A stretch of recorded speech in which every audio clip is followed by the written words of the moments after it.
Selamat pagi, siang, maupun sore kepada Ibu Monica Wutun sebagai dosen pengajar pengantar ilmu komunikasi yang saya hormati.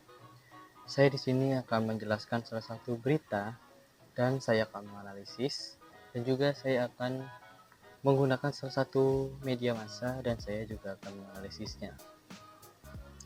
Yang saya ambil media massanya itu ialah media online. Dan saya akan menganalisis ini berdasarkan komponen komunikasi massanya. Yang satu ialah komunikator. Nah, ini di mana komunikator di sini bukanlah seseorang yaitu, melainkan sebuah web atau situs berita maupun situs dari pemilik pribadi tersebut. Terkadang informasi dari web atau situs yang kita lihat itu banyak berita-berita hoax yang membuat pemikiran kita itu langsung berubah. Tapi ada juga beberapa berita yang real. Yang kedua ialah konten, yaitu pesan disampaikan kepada masyarakat dalam bentuk quote yang dengan cara itu dengan gambar, foto maupun video.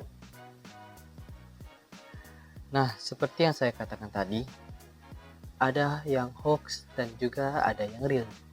Jadi kita harus menggunakan pemikiran kita secara matang-matang.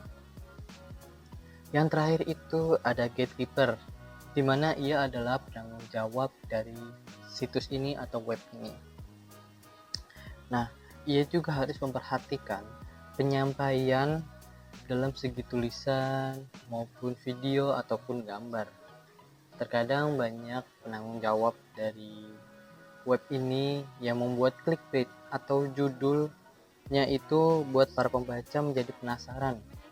Contohnya itu ialah kartu prakerja gelombang ke-11 dibuka hari ini 2 November 2020. Dari situ kita bisa lihat di mana dari judulnya saja sudah membuat para pembaca ingin mengklik dari berita tersebut untuk membacanya. Terkadang dari judulnya seperti itu bisa muncul hoax ataupun yang real.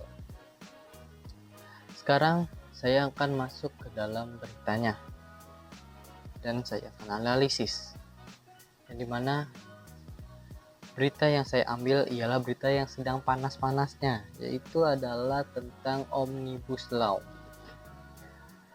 Omnibus Law Cipta Kerja itu sekarang banyak para mahasiswa, para buruh menentang dari Omnibus Law ini.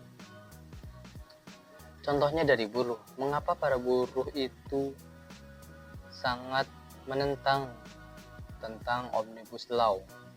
Yaitu yang pertama itu isinya ada kontrak kerja tanpa batas waktu, upah minimum penuh syarat dihapus oleh UU Cipta Kerja ini, dan juga bisa kita lihat itu dapat kompensasi minimal 1 tahun. Dari situ kita lihat bahwasanya tuh banyak sekali yang membuat para buruh itu kecewa dengan undang-undang ini. Dan faktor-faktor yang membuat Omnibus Law ini menjadi seperti ini atau ada adalah yaitu yang pertama munculnya regulasi ya. Pembuatan aturan kebijakan Omnibus Law ini pada dasarnya dilakukan karena adanya regulasi yang telah dibuat dan jumlahnya sudah terlalu banyak. Bahkan tak jarang beberapa aturan yang ada di negara ini saling tumpang tindih dengan lainnya. Hal ini justru membuat akses pelayanan publik menjadi semakin terhambat. Tentu saja, aturan yang saling tumpang tindih ini pada akhirnya akan membuat kesejahteraan masyarakat semakin sulit untuk dicapai. Banyaknya hukum atau peraturan perundangan yang ada di negara ini memang seringkali membuat masyarakat semakin sulit dalam memahami hukum yang berlaku. Tidak hanya itu, tetapi banyak regulasi yang ada di sekarang ini dapat mengurangi simpati masyarakat terhadap pemerintah, karena banyak peraturan yang dianggap tidak disosialisasi kepada masyarakat.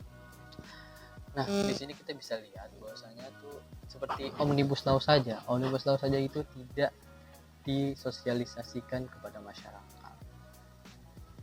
Jadi hasilnya banyak berita-berita hoax di luar sana. Yang kedua itu ada rendahnya indeks kualitas regulasi negara. Hukum yang mencakup segala isu dan topik ini juga dimunculkan salah satu karena indeks regulasi Indonesia yang cenderung rendah. Jika ditelusuri, rupanya banyak regulasi yang ada di negara ini berdampak pada banyak hal. Oleh karena itu, untuk mengatasi hal ini, pemerintah bermaksud untuk melakukan revisi terhadap berbagai aturan perundangan yang ada. Revisi ini terutama dilakukan untuk hukum yang saling berbenturan. Revisi ini juga dilakukan secara satu persatu, maka akan membutuhkan waktu yang tentu saja sangat lama dan sampai bertahun-tahun. Dengan melihat berbagai macam dampak tersebut, maka pemerintah beranggap bahwa skema Omnibus Law merupakan salah satu jalan yang dapat membuat berbagai regulasi menjadi lebih sederhana. Tapi kembali lagi bahwasanya Omnibus Law ini tidak disosialisasikan kepada masyarakat, dan akhirnya banyak berita hoax, akhirnya menjadi perpecahan, demo. Padahal katanya Omnibus Law ini sangat menguntungkan bagi Indonesia. Tapi kalau yang kita dengar-dengar ada berita yang katanya menguntungkan untuk para investor, terus menguntungkan sangat menguntungkan bagi para pengusaha. Di situ kita bisa lihat bahwasanya ini hanya menguntungkan untuk para pejabat-pejabat saja.